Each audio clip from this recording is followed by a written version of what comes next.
Hey, what's up, everybody? This is Bedbug Brian. Welcome to the channel. This is my first episode of a series. It's going to be raids, battles that I have, and I decided to do this because I play so many different games at once as far as gameplays with Going Medieval. This particular clan's called Ringworms, and it's much further along than Fakenham. So I'm constantly playing this game. So there's all kinds of different levels of games that I have saved. So I might as well just start sharing some of the battles. And what we have here is 37 force bandits attacking. I think I have seven settlers there. I have a pretty decent smith, and I just got the ability to make chainmail very late. I did other things, but they are all wearing good to fine chainmail, so they have about an armor rating of 30%, which I'm really stoked. First thing that I have to do is button up the four reinforced doors. This is my main point of defense inside my walls. This is my last line of defense, as they say. But today, we're going to try to use melee to defend against these 37 bandits. I have archers, but I'm not going to fight my battles where my archers do all the work. Instead, the emphasis is going to be on melee. So that's what we're doing here. And this one guy that I'm about to send to the front gate, or actually side gate, Cuthbert, is pretty awesome. He's got a longbow made of steel, or excuse me, a longsword that's made from steel, and he has 22 melee. And he's wearing armor that gives him about 30% armor rating. So I'm feeling pretty good about this guy. I haven't really had an opportunity to test him out yet. He's one of my newer settlers, so we shall see what he does. Then I'm going to send Steven to, in this orientation, the north gate, the one above us up here. I don't even know what his melee. It's like probably 15 or something like that. I have three individuals who have a melee of 15 who are able to use long swords. I think Cuthbert and Yvette are the only ones that have long swords on them, though. Steven is using like a wooden buckler and a pretty decent short sword that I made.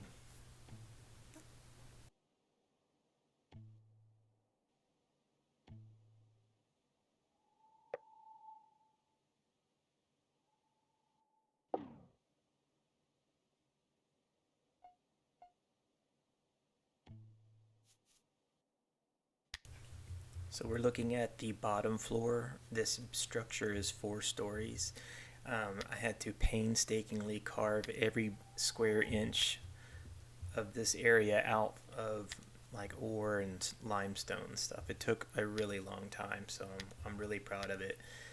But this is where all the blacksmithing gets done, and right now I have a carpentry table in there as well. But what we're trying to do is I'm so confident that I'm going to have Baldwin making leather helmets because we don't really have a lot of helmets. We're good on body armor, but everything else is very lacking. This particular playthrough has really taught me to take my time. So, like I said about confidence, I'm only going to send like 3 people into the battle. They're going to fight at the gates. I'm going to use my walls and reinforced doors and my armed settlers to stave them off while others are going to sleep and rest. And then once they're rested, I might give them leisure. So by the time we just kind of do a rotation, as you can see, I have 2 sleeping schedules, and it's for reasons like this because the game has a tendency to attack you at night. So if you put everybody on the same sleeping schedule, you'll be on the verge of going into rebellious state and all that stuff because they're tired. So I tend to have 3 different shifts that these settlers work on, but currently I just went ahead and made 2. It's going to work out fine because I don't send everybody to the front lines. We could just rotate it out like a normal workday. Okay, I got everybody situated, armed up. Let's see what happens. I'm using Cuthbert to kind of go outside of the door to grab their attention, and I'll do that at the other gate, and that'll help divide them up a little bit. Just want to point out how I have the wall set up like this where it kind of wraps around. It's basically to prevent the AI from sending 20 master archers, which they've done in the past.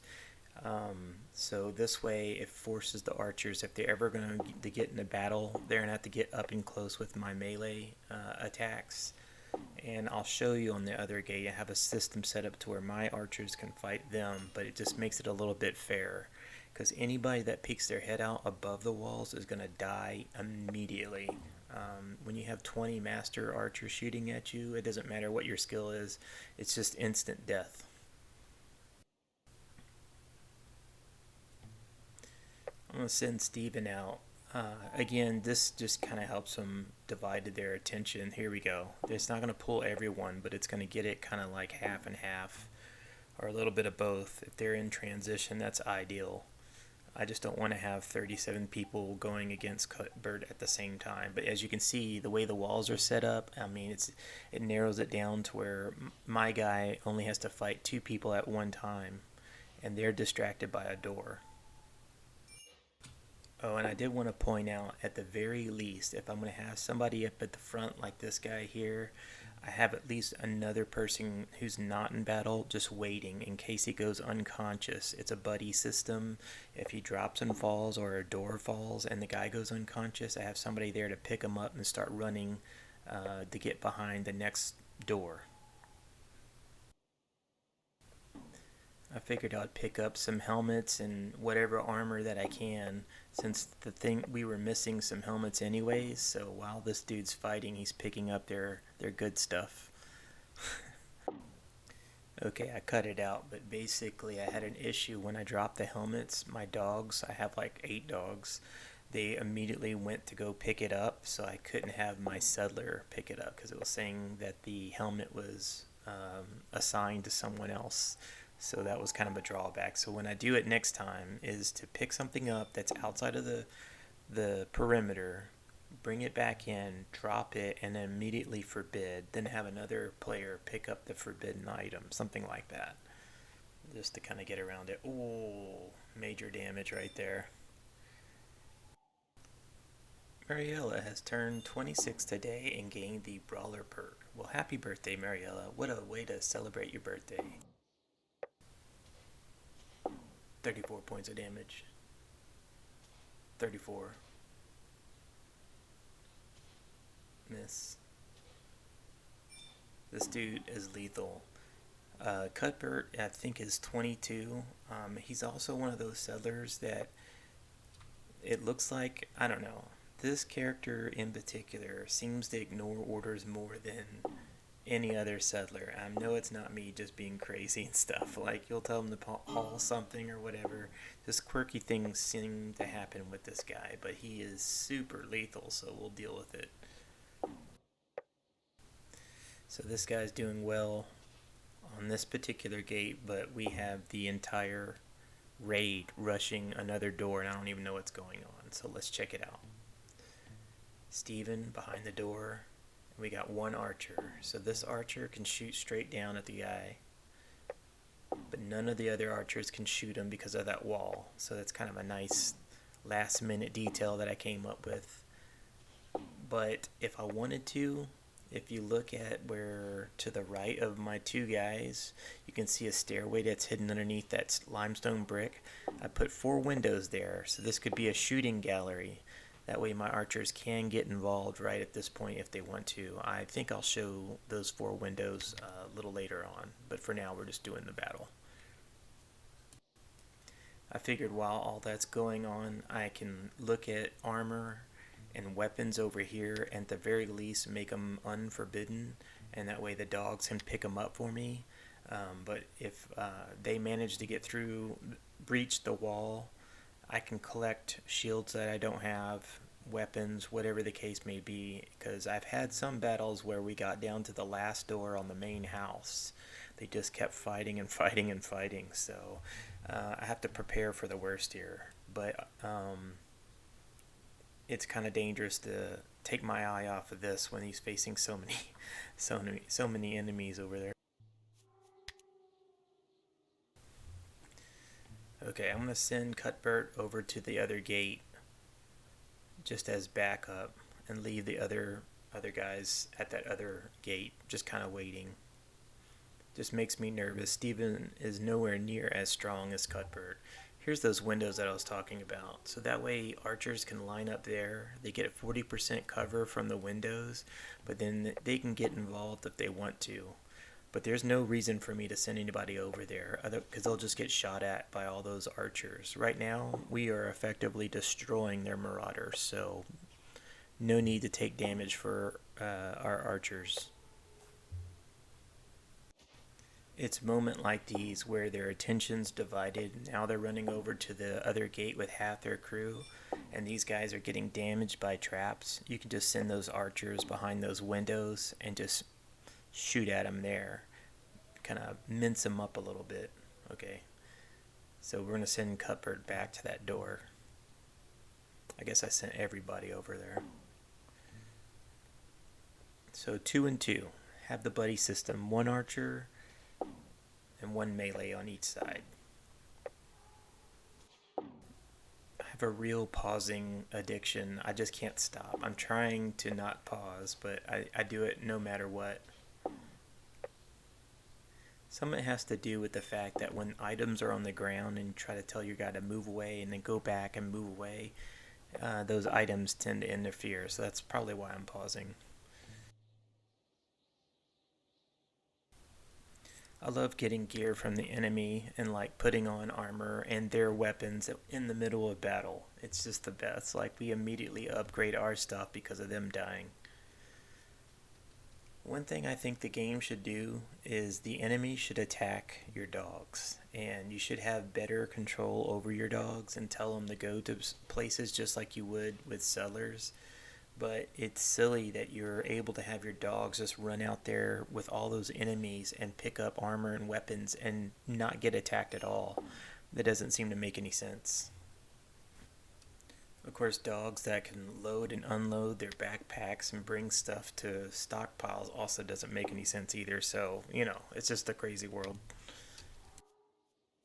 Okay, we're back to the North Gate. This is Steven. He's doing 17 points of damage per swing. Cuthbert is doing 34, so big difference.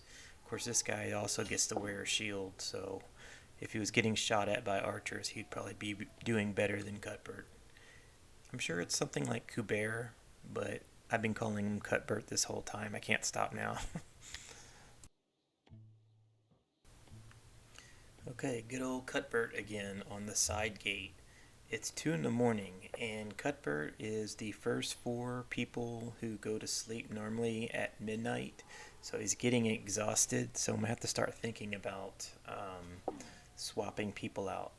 Get, get everybody get involved here. Man, how many people has this dude killed so far? I mean, he's done most of them all over here. So let's see, 1, 2, 3, 4, 5. Probably another 6 in there somewhere. Oh, he just destroyed his armor, and then the next swing did 99 points of damage. This is why you shouldn't feel too comfortable with like a flawless Gambison or something. They're great. They give you a nice armor rating and they're light, but they don't have a lot of hit points. So if they evaporate on you like that, you might get hit for 99 points worth of damage. It was a Gambison, not a Savage Plate Mill. So roughly speaking, we killed 6 or 7 over at the other gate, and they're here. We have 1, 2, 3, 4. Maybe there's a 5th one hidden in there. So they're down, let's say, 10 to 12 people, which puts them with 27 left. And what I like most about this is I didn't cheese out and just kind of hide behind my walls. Because what you could do with all these reinforced doors is just let the time run out. And it's kind of part of the design. Like, I don't want to lose my whole settlement on one raid or something. I mean, like, absolute worst case scenario, you can just get further and further inside your defenses and just wait it out. But we haven't even lost one door yet. Not to mention, no one has been damaged. Not one.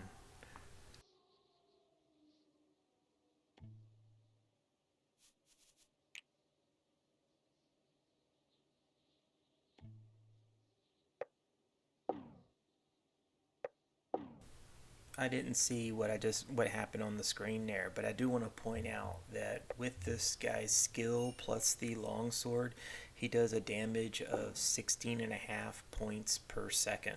That's the highest I've ever seen so far. I mean, I'm sure people have really awesome characters out there, but for me, this is the best character I've ever had.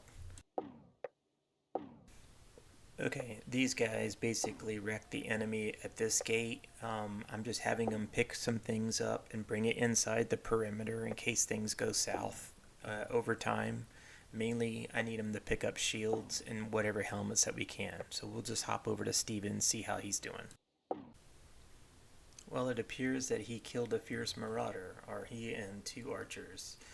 So the enemy is really divided. They can't decide on what gate to go for. So I guess we'll stay with Cuthbert Kuber. Alright, yeah.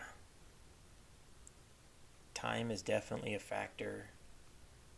I didn't get a beep saying that he's exhausted, but I'm sure he's exhausted. So we're thinking about the B team, bring in the second shift. What I'm about to say is what we call foreshadowing. I just allowed Cuthbert to go undrafted, which is always dicey. I mean, I see that it says sleeping, so I trust the fact that he's going to stay heading towards that bed and go to sleep. But in the future, I need to make sure that I lock the front doors, lock the gate doors, because if you're going to have multiple gates like that and you take your eye off of one battle to go to another, your settlers may do weird things if you happen to have someone who's not drafted deep inside behind the walls. I'm just saying, foreshadowing. Alright, so let's get Mariella. She just turned 26, ladies and gentlemen. She just gained a brawler perk, which I don't know what that is, but I'm sure it has to do with unarmed combat bonus or something. But she was wearing a bow, or holding a bow, so we're going to swap her out with some melee and get her melee experience for her brawling, and then we'll send her to one of the gates. Cuthbert is insane. Even though he's exhausted and he's killed like 10 people, he just did another critical hit for 55 points and then followed it up with like 20 something points. Like, he's just shredding everyone. This is crazy. And that was a Ruthless Marauder. And usually, I don't know for sure, but often the Ruthless Marauders come with plate mail. So he just sliced through them like a hot knife through butter. It's impressive.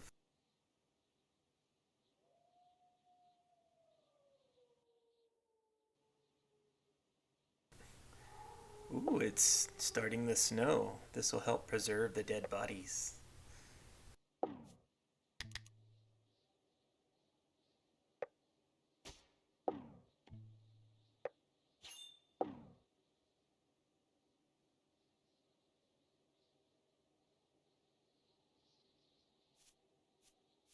For sure, when I have time and materials, I'm going to copy that gate and replace the one that we're looking at right now. So that way we have those four windows that are boxed in by walls. It's just a great setup all around. But this little entrance right here is just the key to all this success. It just narrows the enemy down to a 1v1 or 2v2 or 1v2. Right now he's attacking two enemies.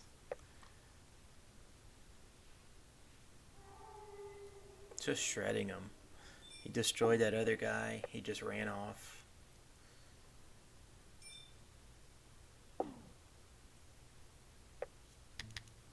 Ruthless Marauder. That's a second Ruthless Marauder. Like back to back. This guy looks like he's wearing Gambison something. 28 points of damage.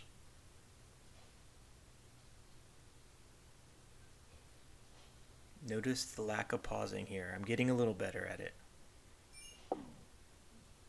Fierce Marauder Cole.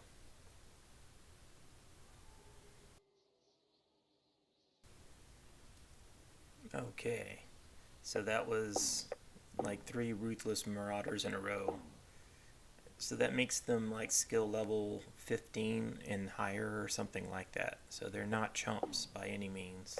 Here's another Ruthless Marauder. He's wearing plate mail, I think. Okay. So I didn't see this when I was playing the game, but it says cellar wounds need tending.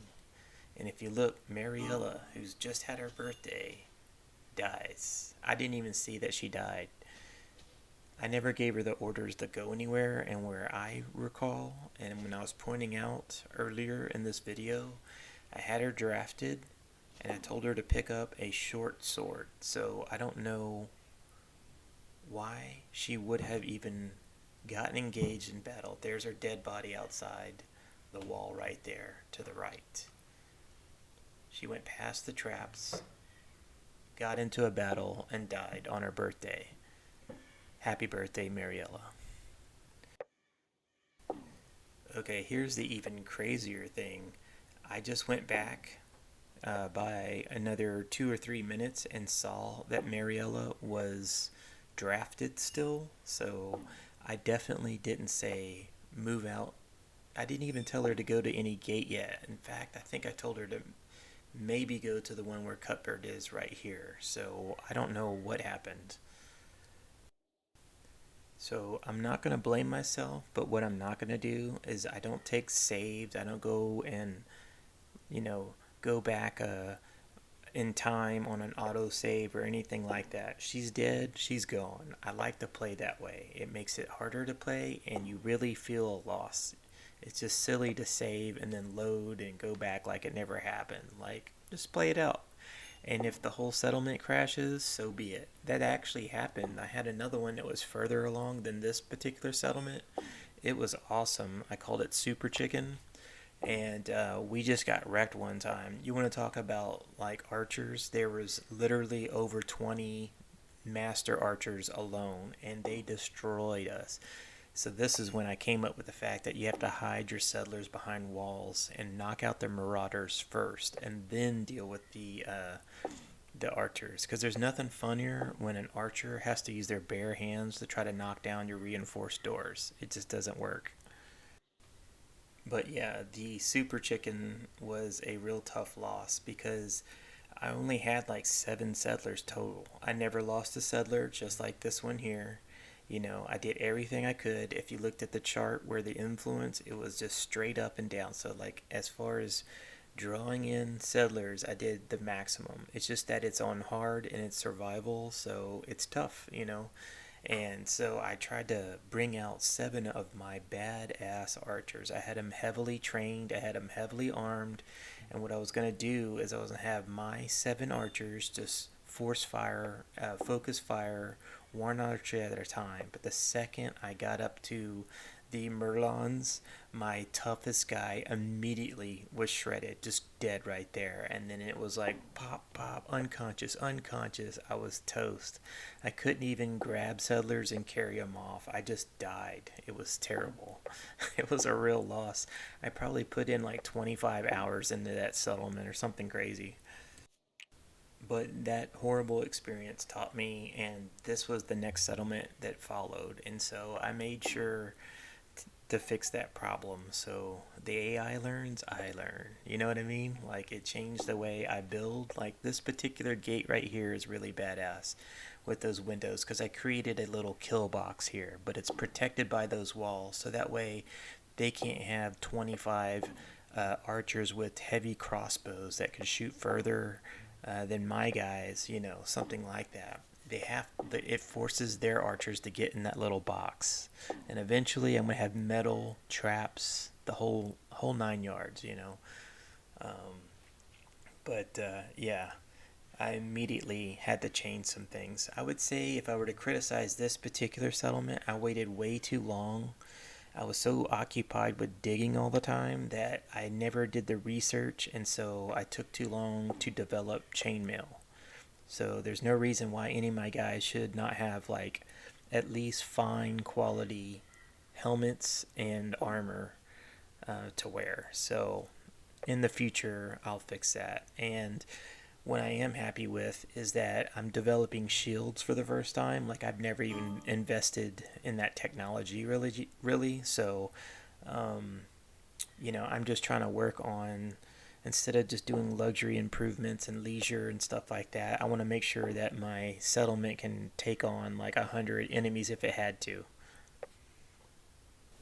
Okay, so now um, another thing I do want to point out is that I'm also, instead of having just one gate, I have multiple gates, and eventually I'll have 3 and 4 gates running at the same time, and then eventually I'm going to have no pause.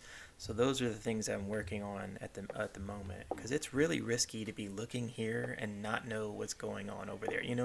Like I'm taking real chances like that, but it's more exciting. It makes the battle dangerous, so I like it. But what I like here is that I didn't send everyone to do this battle. We not only used my best melee guy, but now he's off drinking, taking a break. He's going to go sleep. Like I'm rotating in other less experienced people. So that seems very balanced to me. And even though we accidentally lost a settler and that's going to cause morale problems, if that didn't happen, then I wouldn't have this disaster to clean up after the fact of people being exhausted because I rested them and I rotated them out.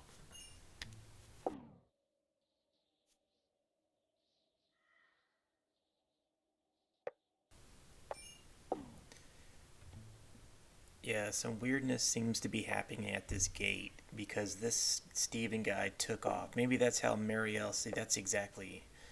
I don't know. I don't even remember sending an order to go near this gate. But Steven just ran away and it was going to go around out. I don't know. Something weird is going on. So that's kind of dicey.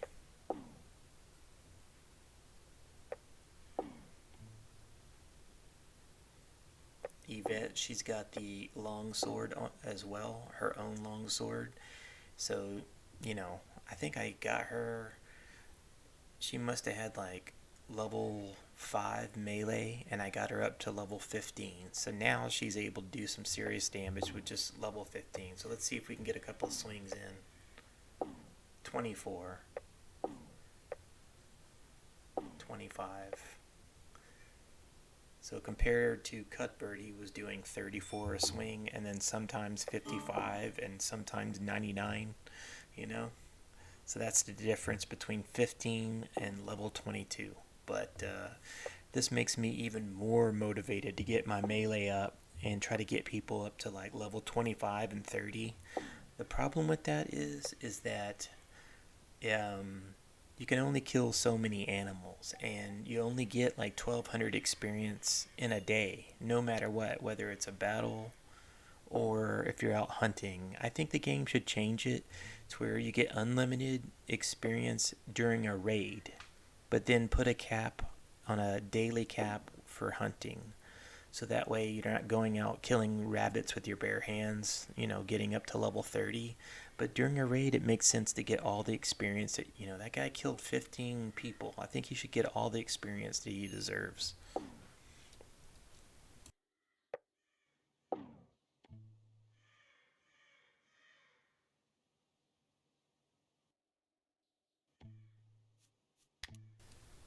Yeah, I was struggling. This is why you'll see me pausing a lot, even though I was saying I wasn't before. It the lane is getting cluttered with armor and weapons. So when I right click to move back and then right click to move forward, it instead says, "Do you want to equip this helmet or this, whatever?" So then I find that I have to lower the Z level to where you don't see the walls and you don't quite see the equipment on the ground, and that allows me to kind of click back and forth. So I was really struggling with that, so I was pausing between each swing because of that, just so you know. But we'll figure it out. I want it to look smooth and play smooth, and we'll figure out the best way to do that over time.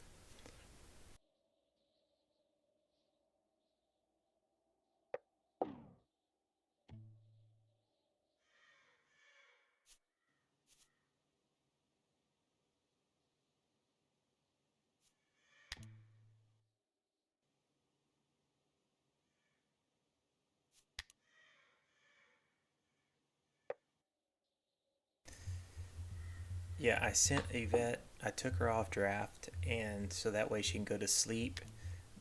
But I left that damaged door undefended, so that was kind of a mess up. I mean, there's backup doors, of course, but this battle has lasted so long that Cuthbert was managed to get a couple hours sleep, drink some alcohol, and I'm gonna send him back out to that gate to wrap things up. And you could see his lettering on his name is red. He's not happy about it, but this is war, baby. Alright, the enemy got to kill one of my guys, luckily, and knock down one door, so good on them. Here we go. Cuthbert did probably the most damage I've ever seen in a single battle. That was awesome. But overall, I'm very, very pleased with this raid, even though we lost a settler in the weirdest way possible. Whatever, you know. Now I'm going to send them off to get some sleep. I'll give them extra time with leisure when they wake up, and while they're sleeping, the dogs will be picking up bodies and tailoring items and various things, and we'll put the doors back up. And um, what I like to do is I wait for caravans. I wait until right after a battle, and then I send a bunch of people to different settlements and sell the stuff that we gain and make and all that.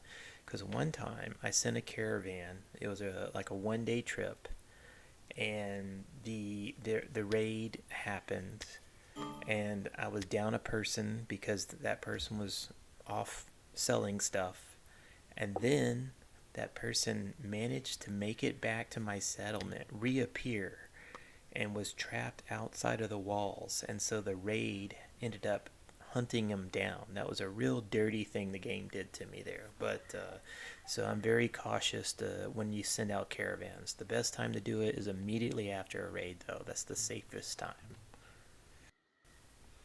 So yeah, that's pretty much what a raid episode's gonna be like. Like I said, not only do I have Fakenham, which is my main YouTube clan that I'm working on right now, like I'm playing this game all the time, so a lot of times I'll start up a game and just play for 5 hours or something and just see what happens, experiment, and then just get trashed and then move on to the next one. So I figure if I every battle that I have, we'll just record it, analyze it, see where things went good, where it went terribly wrong, stuff like that. And then maybe another one will just be focusing on you know, the settlement itself. You know, do an episode of Cribs, but for castles. But yeah, this is Ringworm, guys. I forget how many hours I put into it. It's probably 20 hours, something like that. It's unfortunate. Snow is everywhere, so you can't really appreciate my apple orchard and the way I have the red currants lined up with wicker on the ground and all that. It looks really cool. Maybe when we get back into summertime, I'll take some pictures and do a tour of this place. But for now, this is my first raid episode. Please definitely leave some comments. Let me know what went right in this episode, what went wrong, how we can do it better. Thank you very much. And if you haven't, please do like and subscribe. Of course, leave a comment, say hello. But I'll see you on the next one.